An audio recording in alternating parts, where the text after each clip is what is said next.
بسم الله الرحمن الرحيم. أهلا وسهلا. It is my great honor to welcome you all, excellencies, ladies and gentlemen, ambassadors, student, postdoctorate, undergraduate. You're all welcome. We're very happy to welcome you here in this 15th anniversary of the Gulf Research Meeting. But I thought today maybe I will start with a little story and tell you why did I move from money making to a knowledge making. I was originally a businessman converted to recycle student in the year 2000. But honestly, it started when I had a very important, it's called OWP at the IMD Management School in Lausanne. And I'm very happy today to have the president of the IMD with us here. This is one of the most leading management institutes in the world. I think they put me under a lot of pressure, so I was thinking, what is it that I need to do? And I asked myself a question prior to that. In life, you have to define what is exactly you want. And I was very honest with myself. I said, is it money? Is it spiritual? Or is it influencing decision? I was honest with myself and I said, no, it's influencing decision. And to influence decision, I thought I need one of the three tools, either K-12 school to teach students and then bring them up, or make a specialized college and then teach the subject, to also bring up the subject of interest that we wanted to focus in, or a think tank. So my final search was a think tank. And to do the think tank, I think I went first through understanding what is the global think tank, criteria, type, is it government think tank, is it a separate NGO, and I'm very pleased here that we have a lot of the well-known, well-established think tank in the world that with us in this room here today. Then I said, no, we need policy, and I need to focus in territory, and the territory will be the Gulf region, plus Iraq, Iran, Yemen, as the video nicely. By the way, I want to thank the three of our researchers at the GRC. They made this video without showing it to me. Hanan, Christine, and Arosa, they did a wonderful job themselves, used their talent how to put it together, and I was very impressed when I saw it, but thank you for all their good effort.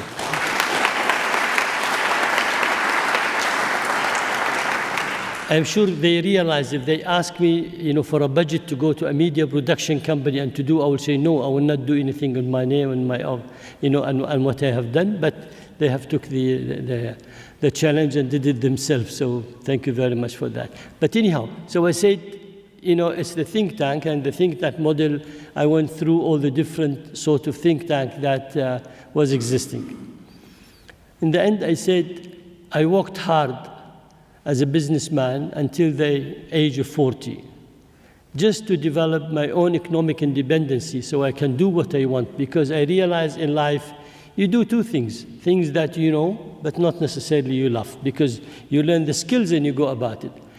The best will be if you can do the things that you know and you love. And being a student of international relation, regional security, more specialization, in this country, of course, I made my master and PhD. So I felt this is the time I'm going to go and focus. And I remember I met somebody by the name Gerald Green. He was head of RAND Middle East. He used to be based in Doha when RAND started their operation in Doha. He said in a typical American, damn it, man, do it. You're alone. There's nobody else, you will make it. So I think, I did listen to my inside, which I felt, yes, this is something I should continue and do and so on. But, to do it, you have to download what you have in your mind in a piece of paper. And I realized when I was at the IMD in the OWP program, I downloaded what I have in my mind in 1999 in this paper. It was a small, but we made it large so people can see it.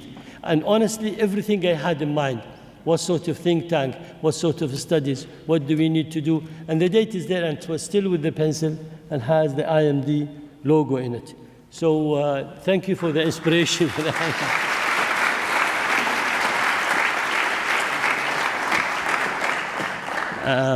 So we started in Dubai because Dubai was the best platform for us at that time. It has a great internet access.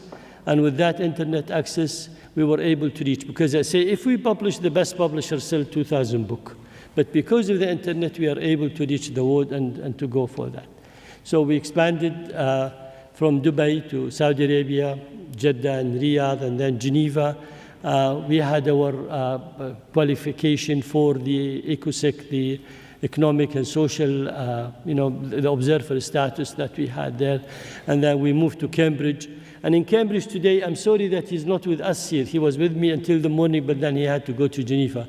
Professor Giacomo Luciani, whom I have a very high regards for, he said, why don't we go and find a good university where we can do an academic annual conference there. So we bring all the academic and learn from the experience in Italy that IMCO is here, that they started on the Mediterranean study. So he took me first to the Mediterranean, and I saw what they were doing there with the European University, and said, yes, since we are going to focus in the Gulf, why don't we have an academic conference and do a good model and take it from there. We took the plane, we came to Luton. Our good friend who's a board of our trustee, Dr. Abdullah Ba'aboud, was here. He took me to Ambassador Stewart Lane, and then Professor Yasser Suleiman. We met together, we talked about the idea, and they were very much welcoming. Honestly, their encouragement, they said, look, you're welcome, and nice to have you here. And since then, 2010, we started our first, GRM. And I must say, it's so close to my heart to see people from 83 countries coming and to see all the researchers of the years. Definitely there are some people who are going to acknowledge their contribution to the GRM a bit later. But one of them, of course, Professor Tim Niblick, who at least has more than 40 PhD students in the Gulf. Professor Tim Niblick, unfortunately, he's in the hospital today. He couldn't, but somehow he felt he might be not able to do it. He wrote me in May, he said, Abdulaziz, I'm 82. I think this will be my last GRM, the 15th GRM I'm attending. So for the future, I felt, no, you will be good and so, but unfortunately, his health did not help him to join us today. But for those whom their health did not help them to join us today, we pray for them to have a speedy recovery and to be well and so. There are many people here that I will mention a bit later, including my good old friend John Duke Anthony, that we met.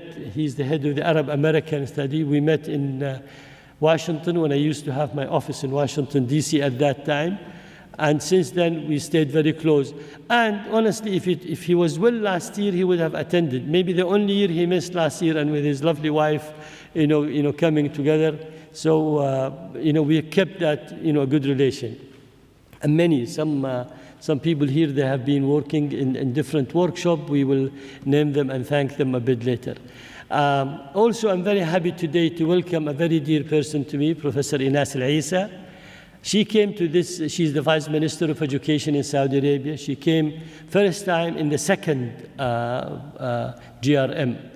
At that time, she was a paper presenter, but then later on she came and she gave us a wonderful speech and presentation when she was the president of the Princess Noura University.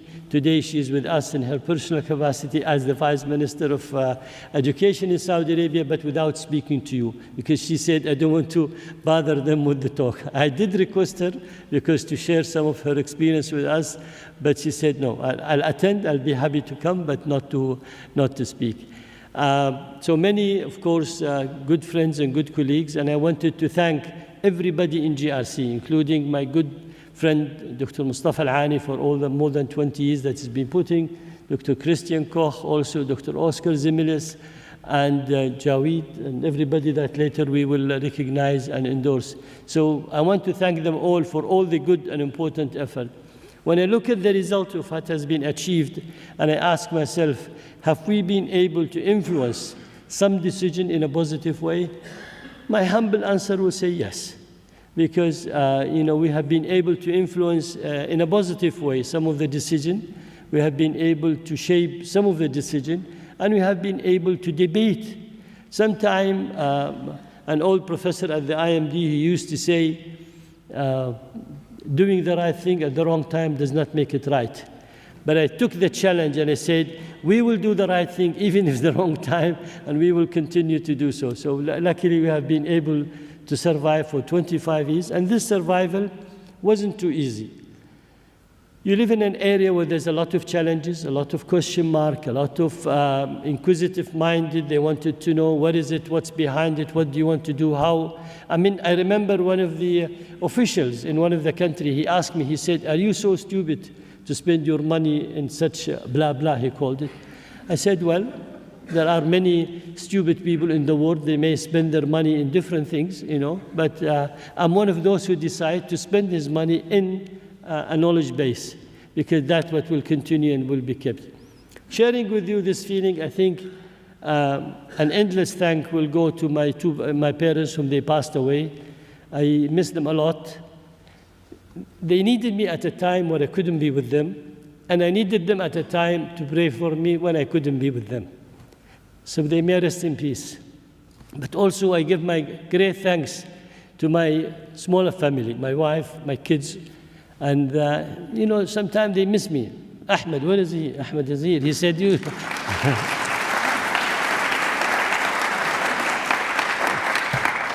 They used to remind me all the time, we miss you, we miss you. And I said, yes, and I miss you too, but I need to cover the world from China to Argentina and to go from South Africa all the way to Iceland. But this is how I built a global network. And the global network today, we are very proud that we work with many countries, many institutes, many universities, and we are willing to share our success. We are not greedy. We don't want to take it for ourselves. Whatever we do, we want to share it with the other and be happy with it. And alhamdulillah, we did the 4 pillars in the GRC that we originally thought of: the research, the consultancy, and the training, and the media. On our program, we did focus on all those programs, including international relations and politics, defense and security, and counterterrorism, also economics and energy, environment and education, and also media and culture. But again, we're a policy, we're not a historian, so we don't write history.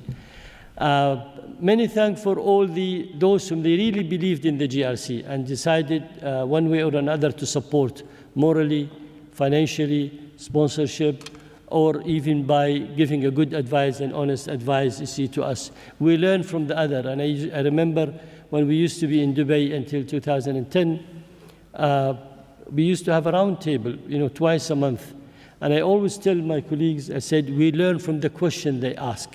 So let's listen carefully to the question they ask, because that will tell us what we need to focus on. And so many partners we have done a great work with in the region. But I think my ultimate aim was that, very simple, I want to, if you think of the Gulf and you have a subject, you go back to the GRC and then you find it in our publication. With the publication came out of this GRM, it's amazing, it's outstanding. Luckily with the good international publishing house. And I think most of the postgraduate students, whether a master or PhD, doing some work on the Gulf region, they need to go through some of our books and they find it there. I don't want to take much of your time. I'm not going to talk politics because we have an outstanding panelist that they will talk to us. And I thank them all for coming and accepting the invitation. I thank you all for being with us here. We have chosen the 4 o'clock to start because we learn, according to the weather.com, there will be the rain will start at 4. So, we are here inside. So we are here inside. But again, we had our colleagues at the GRC, they went, they went to the mosque, to the church, to the temple, praying for not having rain after 6 o'clock. So, that side I can tell you, according to this.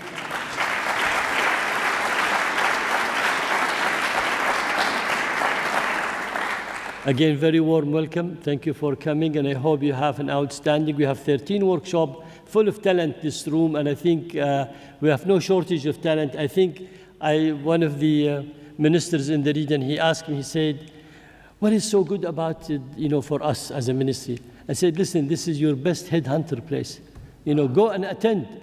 one of the workshops, then you see the talent. You see how do they present their paper, how is the other one negotiate with them. Every workshop is like a 15 PhD Viva, because everybody submits his paper, the other they read it, they give them the comment, the publishing house put the condition, and then it moves forward. So I said, if you want to see the talent, go to the room and listen to what they say, and then you learn how does that work. Thank you very much again. And thank you.